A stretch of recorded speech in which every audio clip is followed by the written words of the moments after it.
আসসালামু আলাইকুম everyone, welcome back to my channel. সাথে আছি বাংলাদেশি আমেরিকান মাম। আশা করি যে যেখানে আছেন সবাই খুব ভালো আছেন।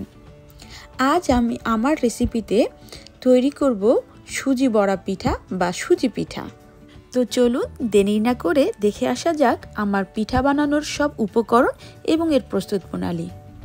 তো আমার যা যা লাগছে তা হলো সুজি 1 কাপ, ড্রাই নারকেল বা শুকনা নারকেল হাফ কাপ, ময়দা 1/4 কাপ, চিনি হাফ কাপ, লবণ স্বাদ মতো, ডিম 2টি এবং বেকিং পাউডার 1/4 টিস্পুন।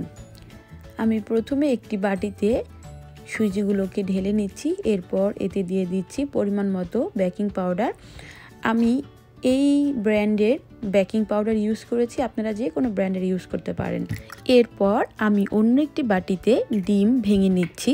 আপনারা চাইলে সরাসরি সুজির মধ্যেও দিয়ে দিতে পারেন, তবে আমার মতে ডিম আলাদা বাটিতে ভেঙে নেওয়াটাই উত্তম, কারণ অনেক সময় ডিম নষ্ট থাকতে পারে, এতে করে আপনার সুজি এবং সময় দুইটাই নষ্ট হবে। এরপর একে একে আমি বাকি উপকরণগুলো মিশিয়ে নিচ্ছি। দিয়ে দিচ্ছি ড্রাই নারকেল হাফ কাপ। আপনারা অবশ্যই ড্রাই নারকেল ইউজ করার চেষ্টা করবেন, কারণ এই নারকেল আপনার স্বাদের সঙ্গে সঙ্গে একটা বাড়তি ফ্লেভারও অ্যাড করে দিবে। এরপর দিয়ে দিচ্ছি স্বাদ মতো নুন, আপনারা আপনাদের স্বাদ মতন লবণ ইউজ করবেন।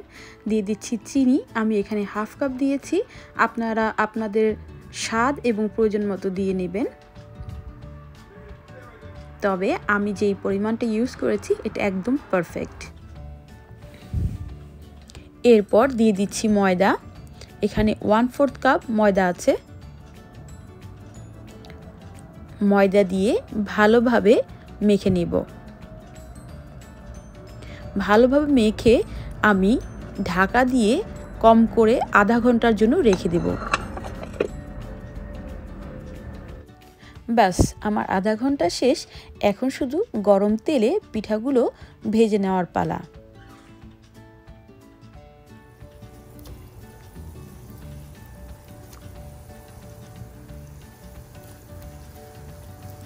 আপনারা অবশ্যই খেয়াল রাখবেন চুলার আগুন যাতে অবশ্যই মিডিয়াম লো ফ্লেমে থাকে, নতুবা আপনার পিঠা উপরে ঠিকই গোল্ডেন আকার ধারণ করবে, কিন্তু ভিতরে কাঁচা থেকে যাবে।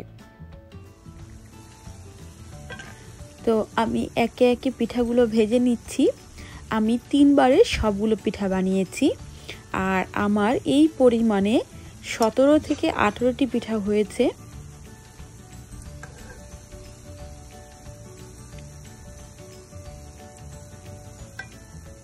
তো সবাই ভালো থাকবেন, ভিডিওটি লাস্ট পর্যন্ত দেখবেন।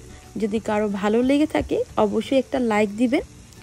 পরবর্তী ভিডিও দেখার অনুরোধ এবং আমন্ত্রণ জানিয়ে আজকে এখানেই বিদায় নিচ্ছি।